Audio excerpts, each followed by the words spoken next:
నా వరకు వచ్చేసి ఒక ఎమోషన్ ఏంటంటే యాక్చువల్‌గా మేముండేది హైదరాబాద్ నుంచి ఒక 3 అవర్స్ దూరంలో కర్నూల్ అనమాట.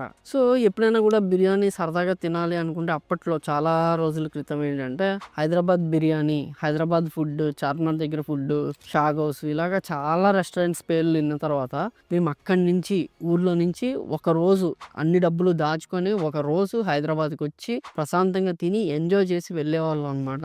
కానీ ఇప్పుడు ఈ మధ్య కాలంలో ఫుడ్ సేఫ్టీ అధికారులు ఏవైతే దాడులు చేస్తున్నారో హైదరాబాద్‌లో అక్కడ చూసిన విజువల్స్ చూసిన తర్వాత అసలు నిజంగా మనం కరెక్ట్ ఫుడ్డే తింటున్నామా? నిజంగా హైదరాబాద్‌లో ఫుడ్ ఇంత దరిద్రంగా ఉందా? మనం ఇదే తిని బతుకుతున్నామా? ఇది తింటే అసలు ఎక్కువ కాలం బతకగలమా? అనే డౌట్స్ కూడా వస్తున్నాయి. ఫస్ట్ థింగ్ బయట రోడ్ సైడ్ ఫుడ్ బాగుంటుందో లేదో ఒక స్క్రూటినీ అనేది సరిగ్గా ఉండదు.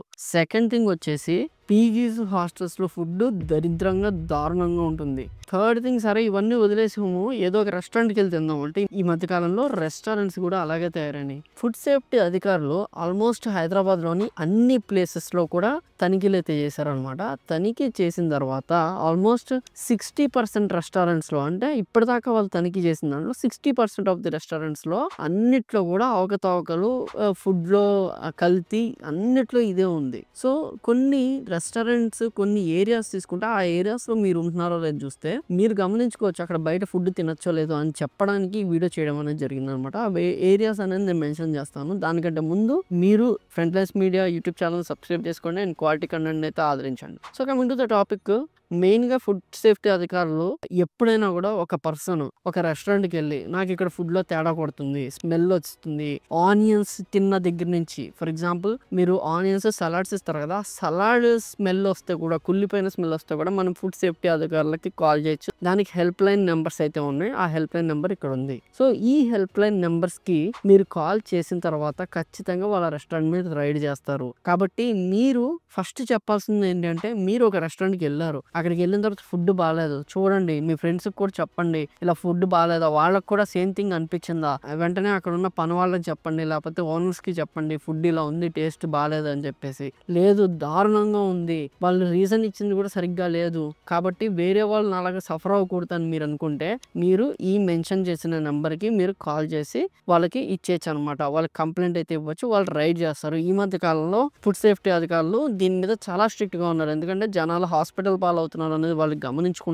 కాబట్టి ఫుడ్ సేఫ్టీ అధికారులు ఖచ్చితంగా దీని మీద రైడింగ్స్ అయితే చేస్తున్నారు. కాబట్టి మీరు కూడా ఇచ్చేయండి. నెక్స్ట్ వచ్చేసి ఎటువంటి రెస్టారెంట్స్ చేస్తారంటే ఇప్పుడు నాగోల్ కావచ్చు, ఉప్పల్ కావచ్చు, ఈ ఏరియాస్‌లో ఉన్న లక్కీ రెస్టారెంట్ అని రీసెంట్‌గా దాని మీద రైడ్ అయితే జరిగింది. ఇంకా మీరు పెద్ద నుంచి చిన్న రెస్టారెంట్స్ దాకా అన్నిటి మీద చూసుకోండి. షాగ్ హౌస్ కావచ్చు, పిస్తా హౌస్ కావచ్చు, ఇలాగ పారడైజ్ ఇలా ప్రతి చోట రైడింగ్ అనేది జరిగింది.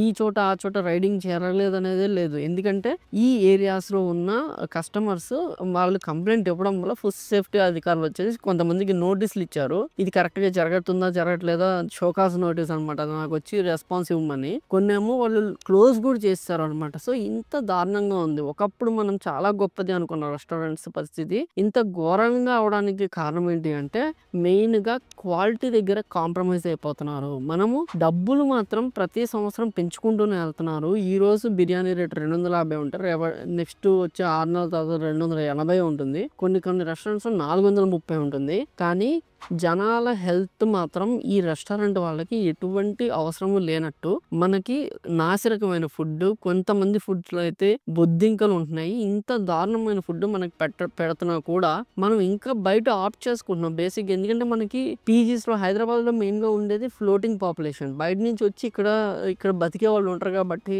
మెయిన్‌గా రెస్టారెంట్స్ మీద, రోడ్ సైడ్ ఫుడ్స్ మీద మనం ఎక్కువగా ఆధారపడి ఉంటాం. సో, మనకి వేరే దిక్కు లేదు అన్న ఒకే ఒక దాని మీద ఇలాంటి వాళ్ళందరూ కూడా బిజినెస్ చేసుకుంటున్నారు. మన హెల్త్ మీద వాళ్ళు బిజినెస్ చేసుకుంటున్నారు అనమాట.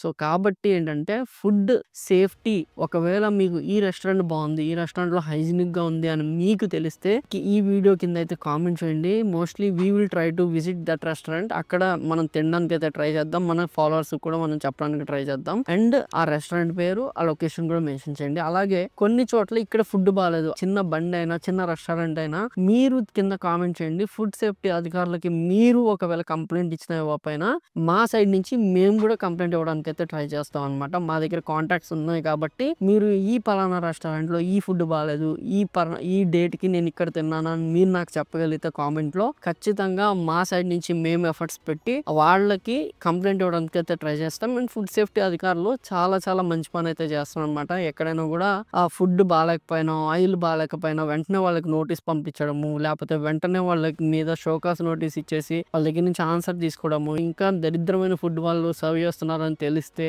కుళ్ళిపోయిన మీట్ సర్వ్ చేస్తున్నారని తెలిస్తే వాళ్ళకి సీల్ వేయడము, ఇలాగా చాలా మంచి వర్క్ అయితే ఫుడ్ సేఫ్టీ అధికారులు చేస్తున్నారు. దాని వల్ల కూడా ఈ మధ్య వేరే రెస్టారెంట్స్ వాళ్ళు కొంచెం భయపడి కొంచెం క్వాలిటీ అనేది మెయింటైన్ చేయడం అనేది జరుగుతుంది అనే దాన్ని చాలా మంది అయితే చెప్తున్నారు నాకు. సో మీరు కూడా ఇప్పటి నుంచి మంచి రెస్టారెంట్ ఆ రెస్టారెంట్ పేరు, ఆ రెస్టారెంట్ లొకేషన్ కామెంట్ చేయండి. ఒకవేళ మీరు తిన్న రెస్టారెంట్ దరిద్రంగా ఉంటే ఆ రెస్టారెంట్ పేరు, మీరు తిన్న లొకేషన్ ఎక్కడ అనేది, అండ్ మీరు ఏం ఫుడ్ తిన్నారు అనేది కూడా కామెంట్ చేయండి. వీటన్నిటిని తీసుకెళ్ళి నేనైతే ఖచ్చితంగా ఫుడ్ సేఫ్టీ అధికారులని మీట్ అవుతాను. And I'm Krishna signing off, and do follow Frontlines media for more videos like this.